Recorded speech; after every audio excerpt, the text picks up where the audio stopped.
오늘 함께 예배할 수 있어서 하나님께 감사를 드리고 예배 오신 모든 성도님들을 주님의 이름으로 환영합니다.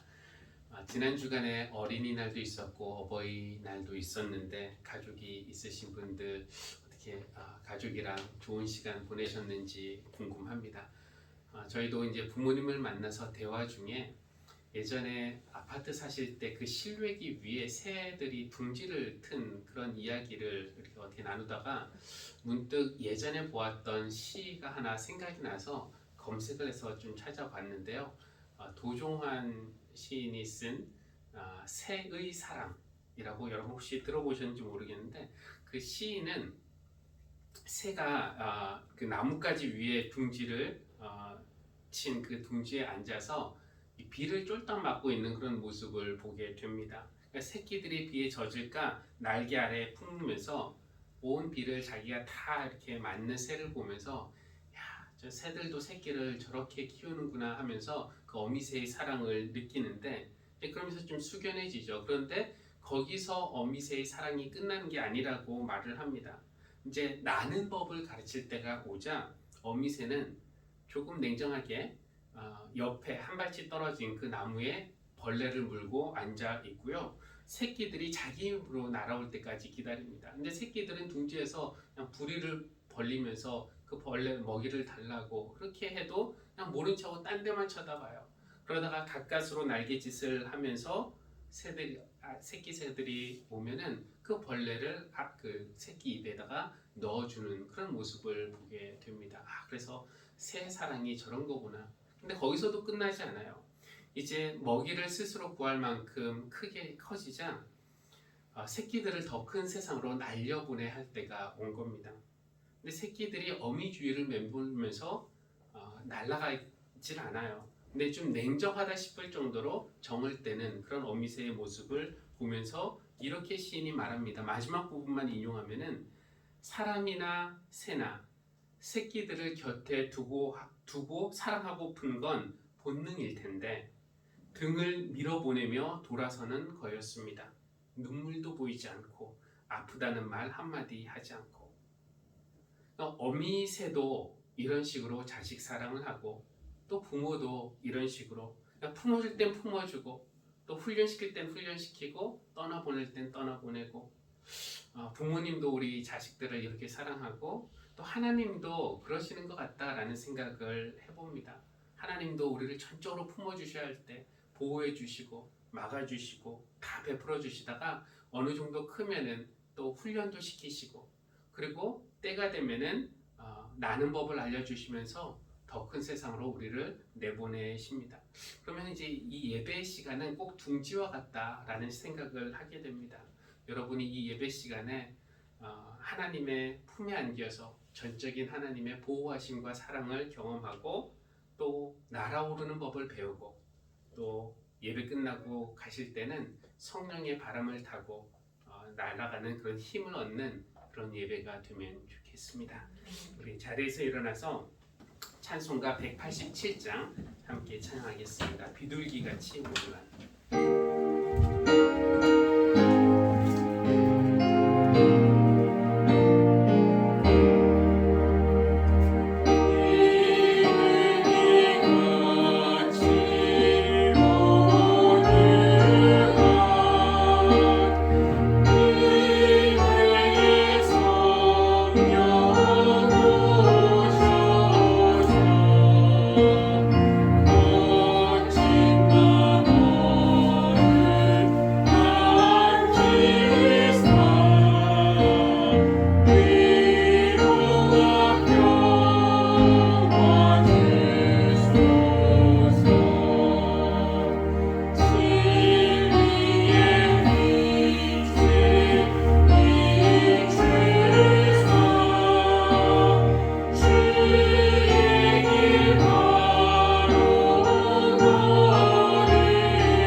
교동문은 시편 98편입니다.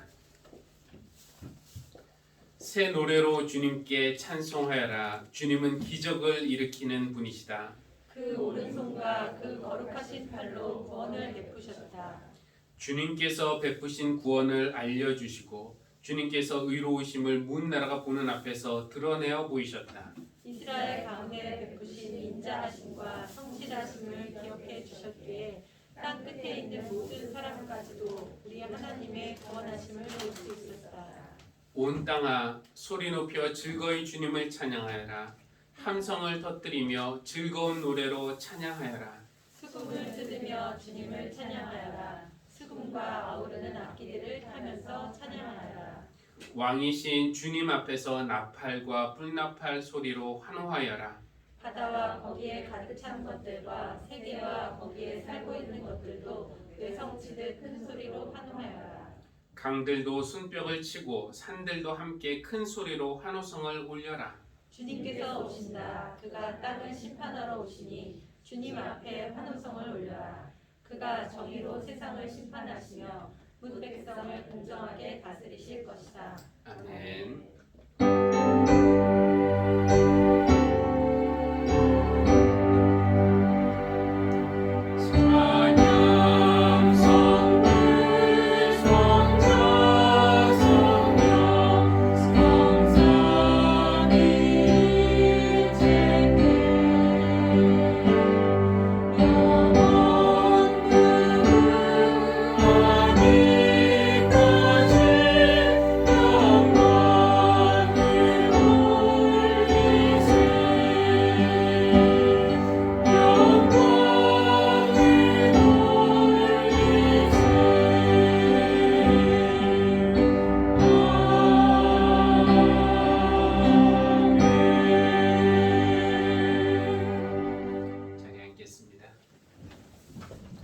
공동의 기도 우리 화면에 나와 있는 대로 함께 한 목소리로 기도 올리겠습니다. 시작.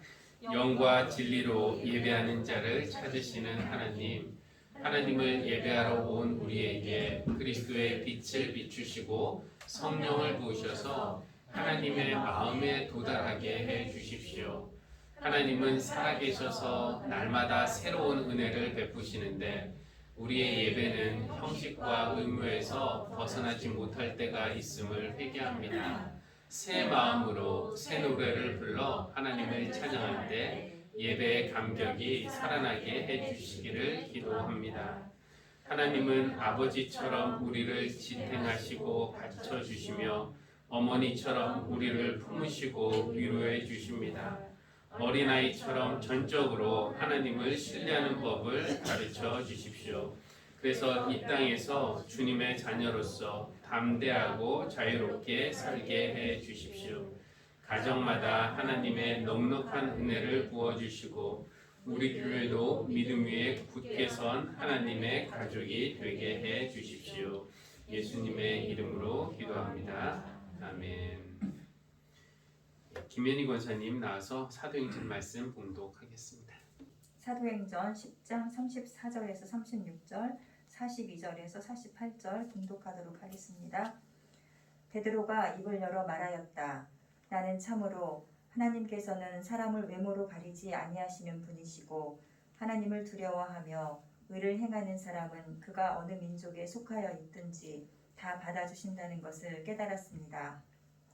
하나님께서는 이스라엘 자손에게 말씀을 보내셨는데 곧 예수 그리스도를 통하여 평화를 전하셨습니다.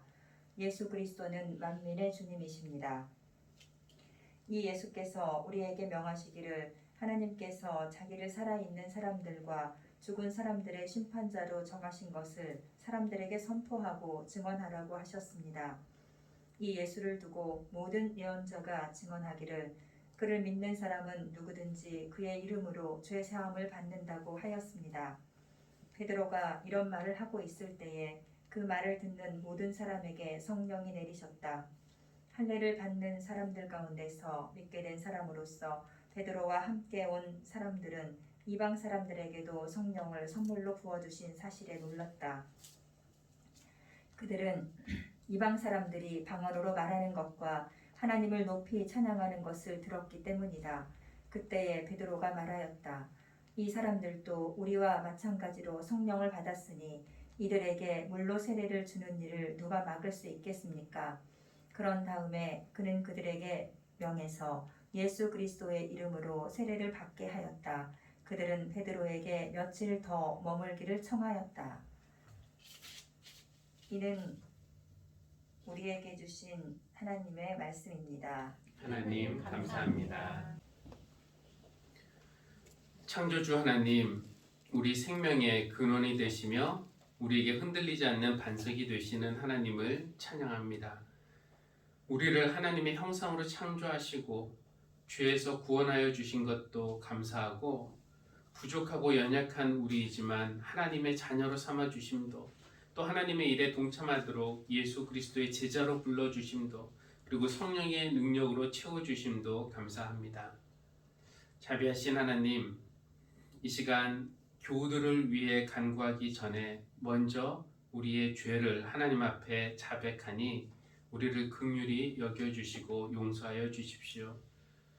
주님의 뜻을 이루어달라 기도했지만 우리 삶에서 그 뜻을 실천하고 이루려는 노력은 부족했음을 고백합니다.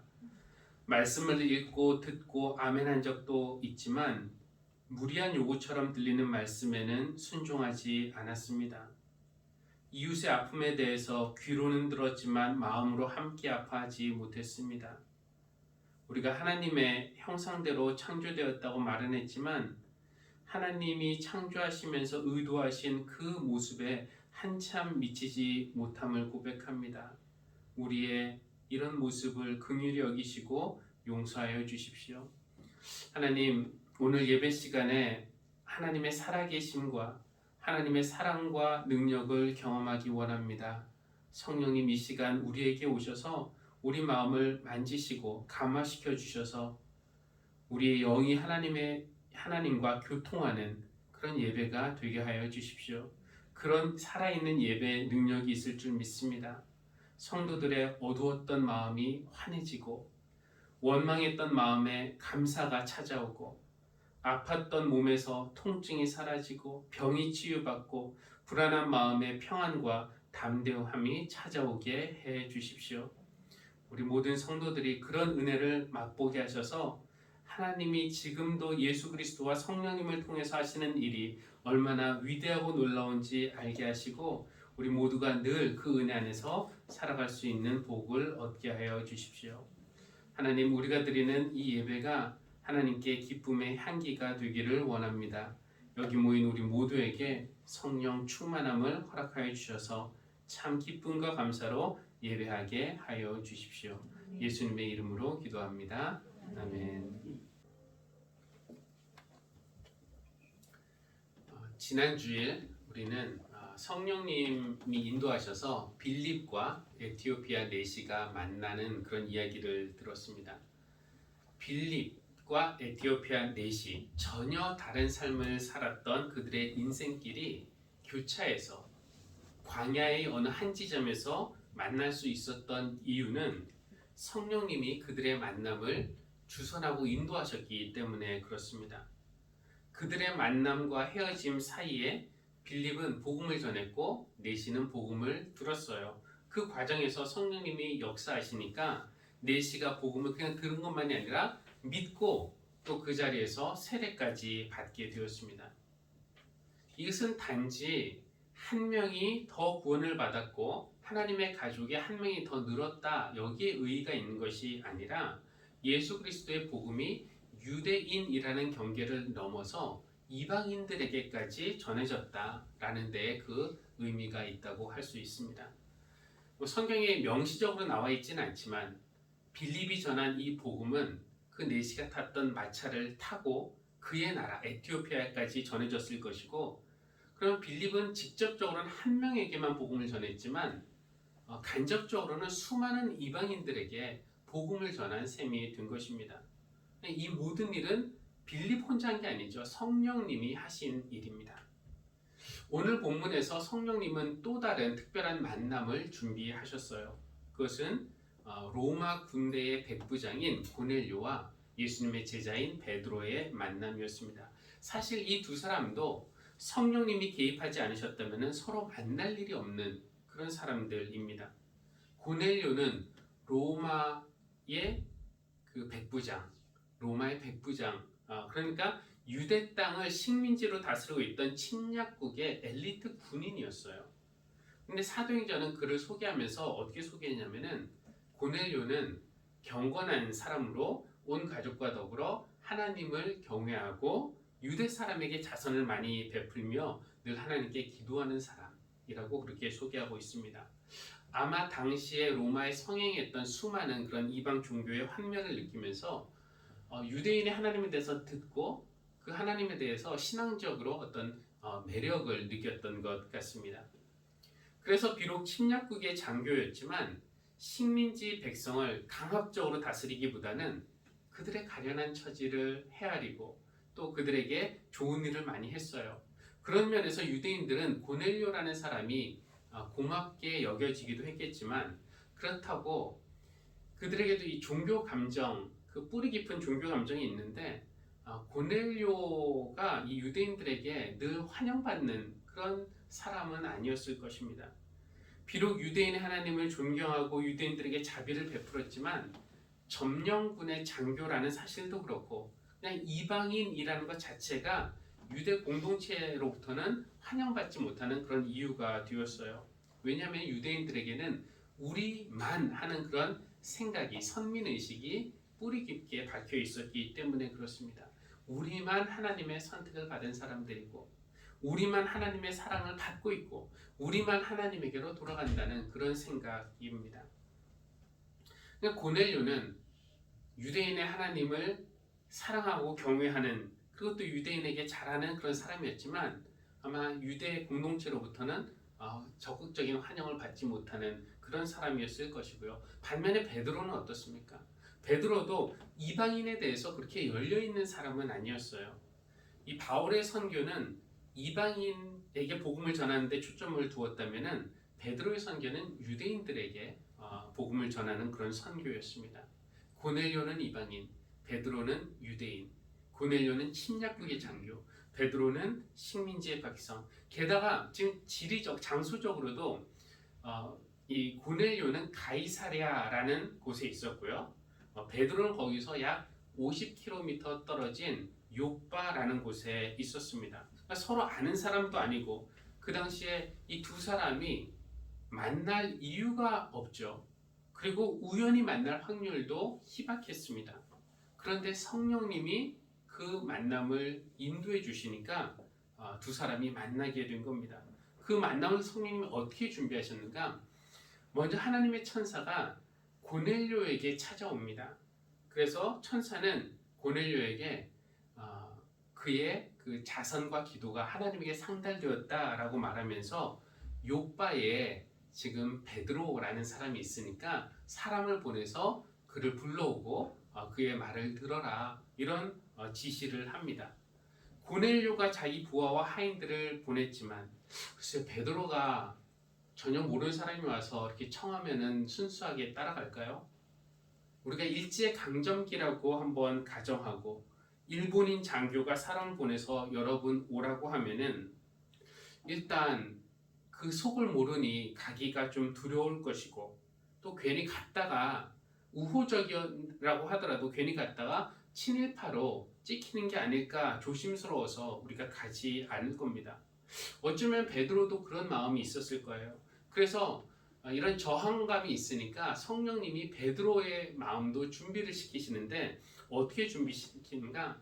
베드로가 욥바에서 기도를 하고 있을 때 환상을 보게 됩니다.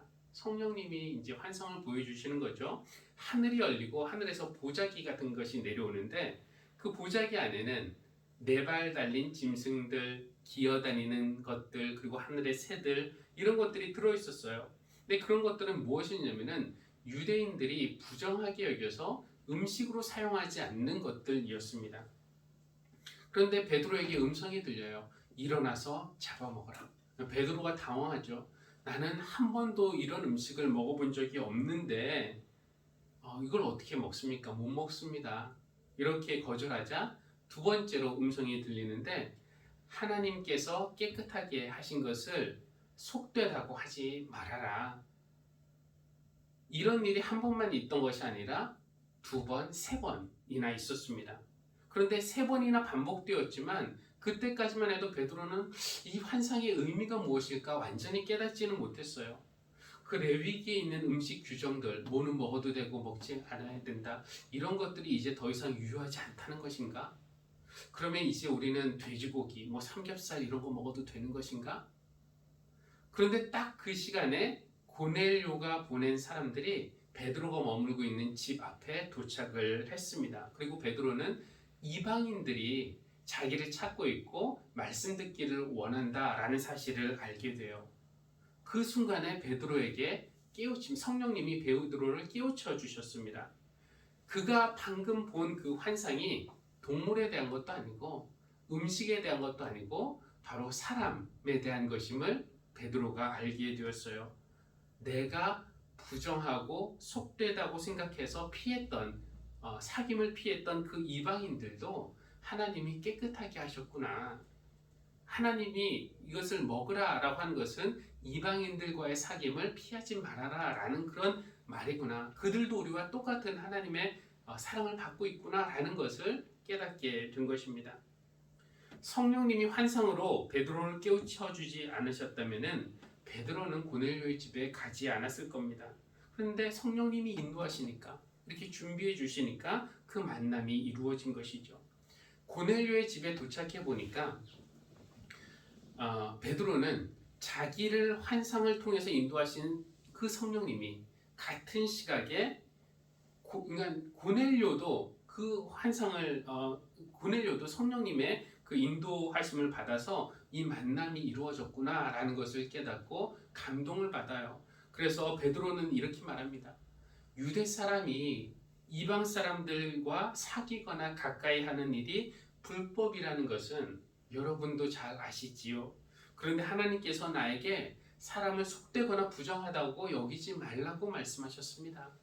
그러면서 하는 말이, 나는 참으로 하나님은 사람을 외모로 가리지 아니하는 분이시고 하나님을 두려워하며 의를 행하는 사람은 어느 민족에 속해 있든지 다 받아주시는 분임을 알았습니다. 그러면서 이제 그 자리에서 예수 그리스도에 대한 복음을 전했는데, 그때 듣고 있던 사람들, 즉 고넬료와 그 친척, 친구들, 이방인들, 그들 위에 성령님이 임하셨고 거기에 있던 사람들이 세례를 받게 되었다라는 그런 내용을 오늘 우리가 본문에서 읽었는데요. 한 3가지 정도의 포인트를 좀 말씀드리고 싶습니다. 첫째는 베드로와 고넬료는 이 지난 주일 빌립과 에티오피아 내시와는 달리 단 둘만 만난 것은 아니었습니다. 아까 읽었지만 캐치는 좀 하기 어려웠을 텐데 45절에 보면은 베드로와 함께 온 사람들이라는 그런 표현이 있는데, 베드로가 요바에서 떠날 때 혼자 오지 않았어요. 읽지는 않았지만 23절 한번 다음 페이지에서 확인해 보겠습니다. 이튿날 베드로는 일어나서 그들, 고넬료가 보낸 사람들과 함께 떠난 거죠. 가이사랴로 떠났는데 요바에 있는 신도 몇 사람도 그와 함께 갔다 라고 되어 있습니다. 그리고 가이사랴에 있던 고넬료도 혼자 있지 않았습니다. 그의 친척들과 가까운 친구들이 함께 있으면서 베드로와 그 일행을 환영했어요. 24절에서 이것도 한번 확인해 보겠습니다. 그 다음날 베드로는 가이사랴에 들어갔다. 고넬료는 자기 친척들과 가까운 친구들을 불러놓고 그들을, 베드로 일행이죠, 기다리고 있다가 라고 되어 있습니다. 그러니까 그들의 만남이 1대1의 만남이 아니라 다수 대 다수의 만남이라는 것을 알 수 있어요. 저는 이 만남을 보면서 결혼에 대해서 좀 생각을 해보게 되었습니다. 남자와 여자가 만나는 것, 사랑은 개인과 개인의 만남으로 시작하지만 연애할 때는 개인적인 만남으로 그렇게 진행이 되는데, 결혼은 두 개인의 만남이 아니라 어떻게 보면 집안과 집안의 만남이죠. 두 사람의 사랑의 결과로 인해서 사돈관계도 생기게 되고 동서관계, 조카관계, 이모 등 새로운 관계들이 만들어지고, 그 관계들이 일으키는 변화의 가능성은 상상을, 때로는 생각을 초월하기도 합니다. 그러니까 어떤 한 명이 나 때문에 이 집안에 들어온 것이 아니라 그냥 한 명이 이 집안에 결혼 관계를 통해서 들어오면은 그 배우자에게만 영향을 끼치는 것이 아니라 집안 전체를 살릴 수도 있는 것입니다. 그러니까 베드로와의 만남은 고넬료 입장에서는 개인적인 그런 사건이었어요. 그러나 이 사건이 고넬료 한 사람에게만 영향을 끼친 것이 아닙니다. 함께 있던 친구들과 친척들에게도 영향을 끼쳤고요. 심지어는 베드로와 함께 온 그 낯선 사람들에게도 영향을 끼쳤습니다. 그러니까 고넬료와 함께 있던 사람들, 그의 가까운 친구들과 친척들은 고넬료 덕분에 그 자리에 있게 된 것이고, 거기에 있다가 성령님의 특별한 인도를 받아서 거기에 있던 건 아니었는데 고넬료를 알고 있었기 때문에 그 자리에 있었고, 거기에 있다가 성령을 받았고, 거기에 있다가 예수님을 믿고 세례까지 받게 되었습니다. 베드로와 함께 온 사람들도 베드로가 없었다면은 거기에 오지 않았을 텐데 그 자리에 있었기 때문에 하나님은 이방인도 사랑하시는구나 라는 사실을 거기서 깨닫게 된 것입니다. 그러니까 내 개인의 삶에서 일어나는 어떤 사건이 딱 한 가지 의미만을 갖는 것이 아니라 여러 사람에게 여러 가지 의미를 갖게 됩니다. 그러니까 우리가 어떤 사건 하나를 받아들일 때 이것이 나에게 어떤 의미인가, 이것이 나의 유익인가 손해인가 이런 것만 따져서는 안 되고 좀 더 크게 볼 수 있는 그런 눈이 필요하다고 생각이 됩니다. 예를 들면은 어떤 아이가 병에 걸렸어요. 의사들은 이 아이가 병 때문에 죽게 될 것이라고 했는데 정말 어려운 그런 치료를 통해서 기적적으로 살아났습니다. 이제 이 아이의 입장에서만 보면은 그 병 때문에 힘들고 아픈 시간을 보냈고 그 후유증도 평생을 가요. 그러니까 이 아이 개인의 행복만 생각한다면은 이 아픈 사건은 이 아이의 삶에서 없었다면은 더 좋았을 그런 사건이었겠죠.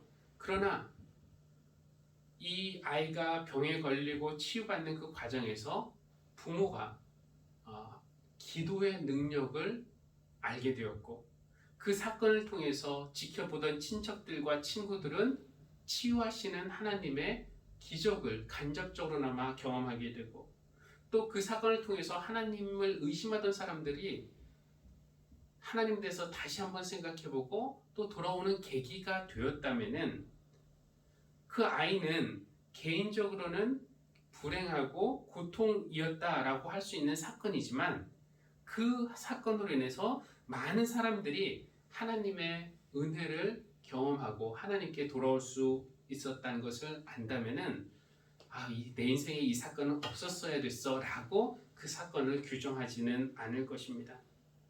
고넬료에게 이게 나쁜 사건은 아니지만 고넬료에게 있던 만남이, 그러나 그것이 나에게만 영향을 끼치는 것이 아니라 그 주위 사람들에게 하나님의 은혜를 받는 기회가 되었던 것처럼 내 삶에서 일어나는 일이 그것이 좋은 일일 수도 있고 나쁜 일일 수도 있지만 그것을 떠나서 나에게 일어날 수 있는 일들이 내 가족이나 친척이나 친구들에게 하나님을 만나는 기회가 될 수도 있다라는 것을 우리가 기억하고 고넬료처럼 이 복음을 전하는 일에 쓰임받는 그런 사람들, 그런 삶을 우리가 살아갈 수 있으면 좋겠습니다.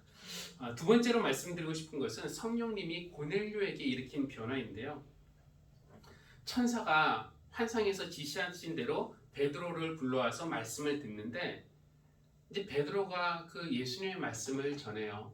복음을 전하는데 그가 이제 세례를 받으시고, 우리가 이제 좀 이렇게 뛰어넘고 읽지는 않았지만 갈릴리에서 사역하시고, 그리고 두루 다니시면서 선한 일을 행하시고 아픈 사람을 고쳐주셨다, 이런 이야기를 베드로가 하고요. 그 다음에 사람들이 그를 십자가에 매달아 죽였지만 하나님이 그를 살리셨고 부활하신 주님이 자기들에게도 여러 차례 나타나셨다라는 것을 고넬료와 그 일행들에게 말합니다. 그렇게 예수님에 대한 복음을 전하다가 클라이맥스에 이르러서 어떤 말을 하느냐, 다음 한번 화면 보겠습니다. 예수님이 이제 베드로에게 그 사람들에게 무슨 말을 하시냐면은 하나님께서 자기를, 즉 예수 그리스도입니다. 하나님께서 자기를 살아있는 사람들과 죽은 사람들의 심판자로 정하신 것을 사람들에게 선포하고 증언하라.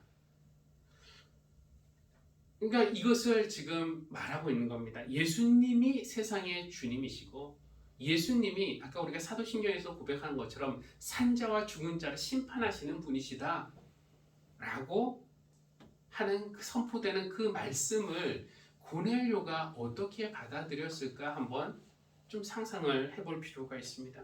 왜냐하면은 지금까지 그는 로마 군대 이탈리아 부대의 백부장으로서 그가 그 계급까지 올라갈 수 있었던 것은 황제에게 충성을 다 바쳤기 때문에 그랬거든요. 지금까지는 황제가 세상의 주인이고 심판자라고 생각을 했습니다. 그런데 지금 베드로는 황제가 아니라 나사렛 예수가 세상의 주권자이시다 라는 그 말 앞에서 고넬료는 여기서 그냥 말씀을 청해서 듣고 아멘 이렇게 끝난 게 아니라 그 앞에서 이제 결단하고 고민하고 결단을 내려야 되는 순간이 온 겁니다. 만약에 고넬료가 내가 더 출세해야 되는데 라는 생각을 가진 사람이었다면은 이 말씀 앞에서 됐습니다. 여기까지 잘 들었습니다 하고 거마비 줘서 아마 돌려보냈을지도 모르겠어요. 그러나 그 순간에 성령님이 고넬료의 마음을 뜨겁게 하셨고 자기가 충성을 바쳐야 할 궁극적인 대상은 황제가 아니라 바로 예수 그리스도다 라는 것을 깨닫고 그런 결심이 섰기 때문에 그날 그는 세례를 받을 수 있었던 겁니다. 그러니까 세례를 받는다는 것은 우리 모두 세례를 받았지만 내 삶의 주인을 바꾸는 그냥 엄청난 결단입니다. 더 이상 내가 내 삶의 주인이 아니라 주님을 내 삶의 주인으로 삼는 것입니다. 세례를 받았으면서도 여전히 두 주인을 섬기는 우유부단함이 우리에게 있다면은 우리 마음에 결단이 새롭게 설 수 있도록 성령님께서 우리의 마음을 주장해 주시기를 바랍니다. 세 번째는 성령님이 이제 베드로 그리고 베드로 함께 온 사람들에게 일으키신 변화에 대해서 잠깐 말씀을 드리고 싶은데요. 생각해 보면 재밌어요. 말씀을 가르쳐 달라고 청한 쪽은 고넬료였지만 정말 소중한 것을 깨닫게 된 것은 오히려 베드로 쪽이었습니다. 베드로에게 일어난 일련의 사건들, 욥바에서 기도하는 중에 그 환상을 본 것이나 고넬료의 집, 이방인의 집에 가게 된 것, 거기에서 하나님이 이방인들에게 성령을 내리시는 것, 이것을 보면서 우리만 생각했던 그 유대인의 통념 속에 갇혀 있었던 그 자기의 그 통념으로부터 자유를 얻게 된 것입니다. 그래서 베드로는 나는 참으로 하나님이 사람을 외모로 판단하지 않으시고 어느 민족에 속했든지 즉 피부색에 상관없이 경제력에 상관없이 국적이나 성별이나 나이나 장애 여부에 상관없이 하나님이 다 받아주시는 분이라는 것을 알게 되었습니다. 이것이 얼마나 소중한 깨달음입니까? 이런 깨달음이 있었기 때문에 베드로는 그 마음속에 훨씬 더 많은 사람들을 담을 수 있는 넓은 마음을 가지게 되었습니다. 근데 베드로만 깨달은 것이 아니라 베드로 함께 온 사람들도 깨달았어요. 그들도 이방인들이 모여 있는데 이방인들이 성령을 받고 방언을 하고 하나님을 찬양하는 모습을 보면서 깜짝 놀랍니다. 이게 어떻게 된 일이지? 그들이 놀란 이유는 이런 일이 있을 수 없다고 생각을 했기 때문에 그렇습니다. 그런데 그 자리에 갔기 때문에 하나님이 이방인들도 사랑하시는구나.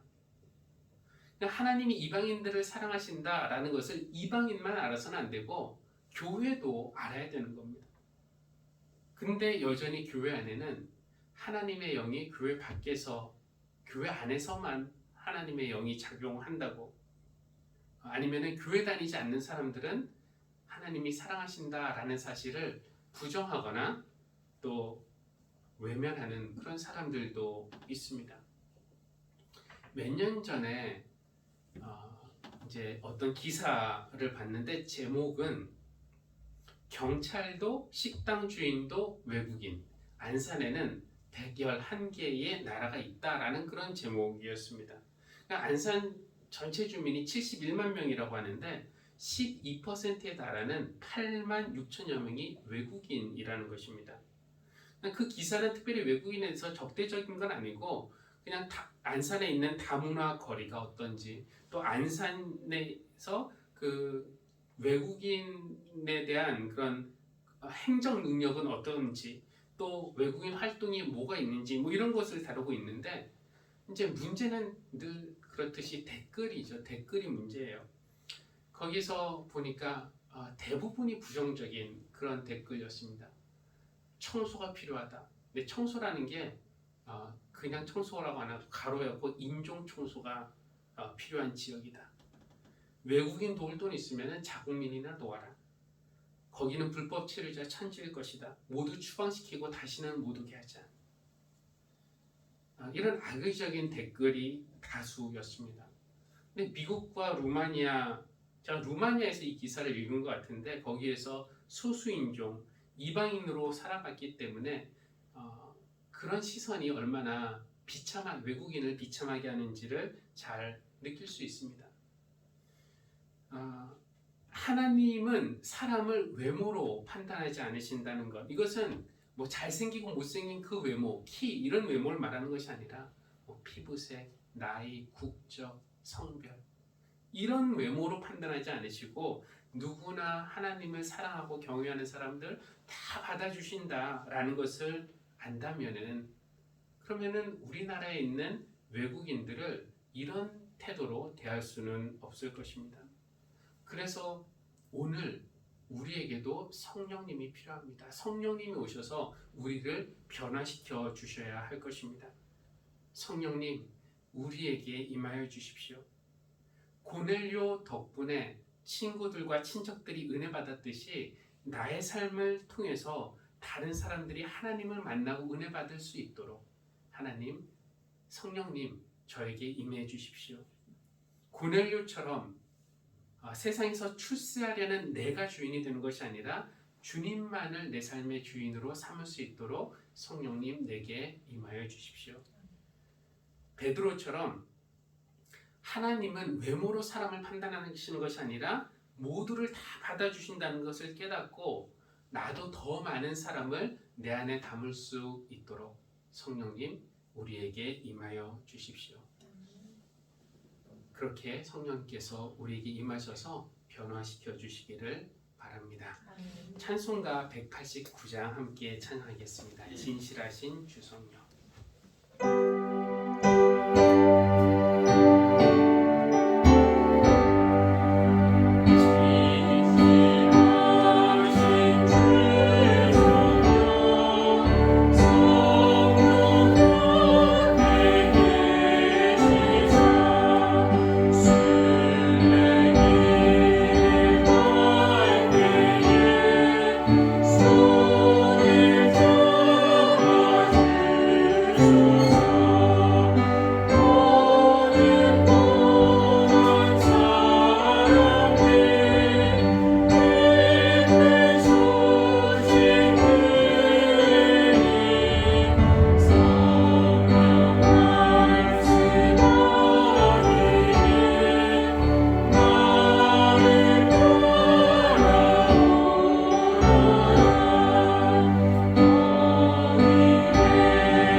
하나님, 피부색, 국적, 나이, 성별, 장애 여부, 경제력, 교육 수준 이런 것으로 사람을 판단하지 않으시고 하나님을 경외하고 사랑하는 사람이면 다 받아주시는 하나님의 넓으심을 찬양합니다.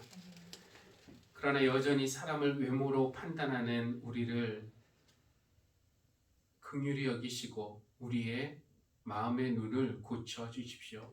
성령님은 교회 밖에서도 일하실 수 있고 또 하나님은 교회 다니지 않는 사람도 똑같이 사랑하시며 기다리신다는 것을 알고 그런 같은 마음으로 모두를 대할 수 있게 하여 주십시오.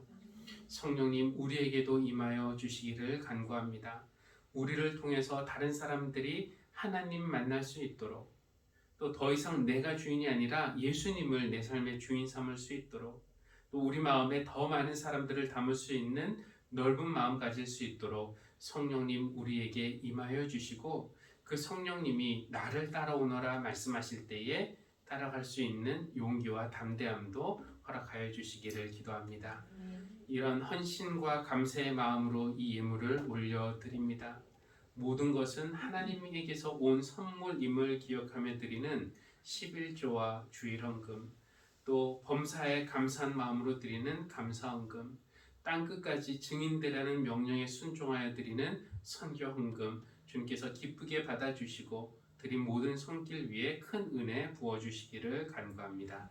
감사드리며 예수님의 이름으로 기도합니다. 아멘.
이제는 십자가 희생으로 우리를 향한 한없는 사랑을 증명하신 예수 그리스도의 은혜와 우리에게 어떤 일이 일어나든지 그 모든 것을 통해서 더 큰 선을 이루시는 하나님의 사랑하심과 하나님은 외모로 사람을 판단하지 않으시고 모두를 받아주시고 사랑하신다는 것을 깨우쳐서 우리도 더 많은 사랑을 품을 수 있도록 마음의 장벽을 허무시는 성령님의 역사심과 사귐이 오늘 예배하는 모든 사랑하는 성도들 위해 지금부터 영원까지 늘 함께 하시기를 간절히 축원합니다.